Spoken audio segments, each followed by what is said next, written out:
भगवान विष्णु की नाभि से कमल का प्रादुर्भाव, शिवेच्छावश ब्रह्मा जी का उससे प्रकट होना, कमल नाल के उद्गम का पता लगाने में असमर्थ ब्रह्मा का तप करना, श्री हरि का उन्हें दर्शन देना, विवादग्रस्त ब्रह्मा विष्णु के बीच में अग्नि स्तंभ का प्रकट होना तथा उसके ओर छोर का पता न पाकर उन दोनों का उसे प्रणाम करना। आइए इस कथा को आगे सुनते हैं। ब्रह्मा जी कहते हैं, देवर से जब नारायण देव जल में शयन करने लगे उस समय उनकी नाभि से भगवान शंकर के इच्छावश सहसा एक उत्तम कमल प्रकट हुआ जो बहुत बड़ा था। उसमें असंख्य नाल दंड थे। उसकी कांति कनेर के फूल के समान पीले रंग की थी तथा उसकी लंबाई और ऊंचाई भी अनंत योजन थी। वह कमल करोड़ों सूर्यों के समान प्रकाशित हो रहा था। सुंदर होने के साथ ही संपूर्ण तत्वों से युक्त था और अत्यंत अद्भुत, परम रमणीय, दर्शन के योग्य तथा सबसे उत्तम था। तत्पश्चात कल्याणकारी परमेश्वर सांब सदाशिव ने पूर्ववत प्रयत्न करके मुझे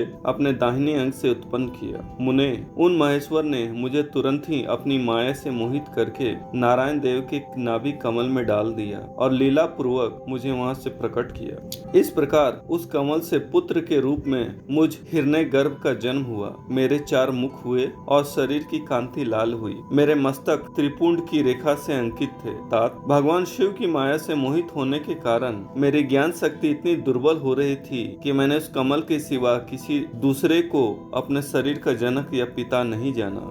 मैं कौन हूँ, कहाँ से आया हूँ, मेरा कार्य क्या है, मैं किसका पुत्र होकर उत्पन्न हुआ हूँ और किसने इस समय मेरा निर्माण किया है। इस प्रकार संशय में पड़े हुए मेरे मन में ये विचार उत्पन्न हुआ, मैं किस लिए मोह में पड़ा हुआ। जिसने मुझे उत्पन्न किया है उसका पता लगाना तो बहुत सरल है। इस कमल पुष्प का जो पत्र युक्त नाल है उसका उद्गम स्थान इस जल के भीतर नीचे की ओर है। जिसने मुझे उत्पन्न किया है वो पुरुष भी वही होगा, इसमें संशय नहीं है।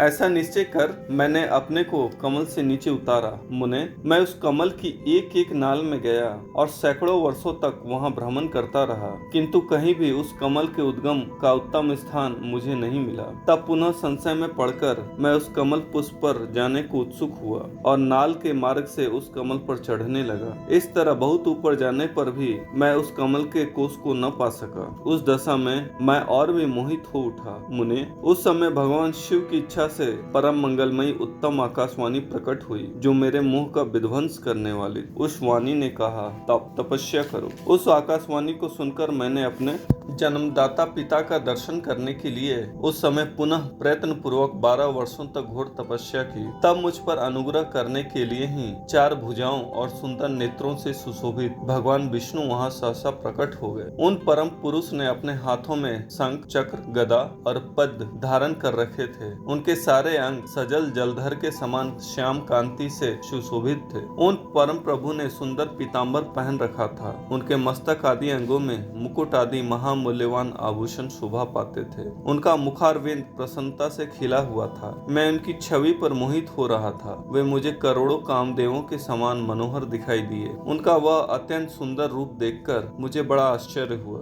वे सांवली और सुनहरी आभा से उद्भासित हो रहे थे। उस समय उन सत पुरुष सर्वात्मा 4 भुजा धारण करने वाले महाबाहु नारायण देव को वहां उस रूप में अपने साथ देखकर मुझे बड़ा हर्ष हुआ। तदनंतर उन नारायण देव के साथ मेरी बातचीत आरंभ हुई। भगवान शिव की लीला से वहां हम दोनों के बीच कुछ विवाद छिड़ गया। इसी समय हम लोगों के बीच में एक महान अग्नि स्तंभ ज्योतिर्मय लिंग प्रकट हुआ।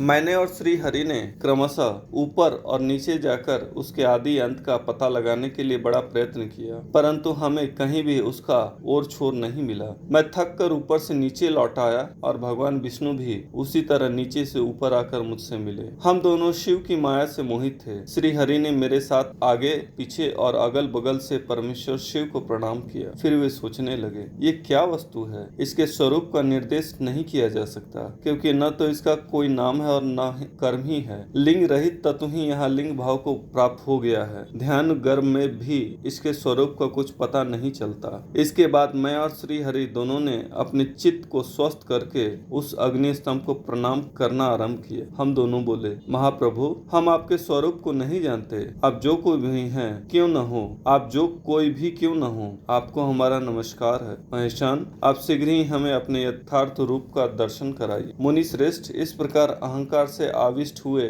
हम दोनों ही वहां नमस्कार करने लगे। ऐसा करते हुए हमारे 100 वर्ष बीत गए। इसके बाद आगे क्या हुआ, आगे जानने के लिए कथा अगले अध्याय में देखें। मित्रों, अगर आपको हमारे चैनल का कंटेंट पसंद है तो कृपया इसे सब्सक्राइब कीजिए, साथ ही बेल आइकन को दबा दीजिए ताकि आगे आने वाली ऐसी ही ज्ञानवर्धक एवं रोचक जानकारियां आपको समय समय पर प्राप्त होती रहे। ओम नमः शिवाय।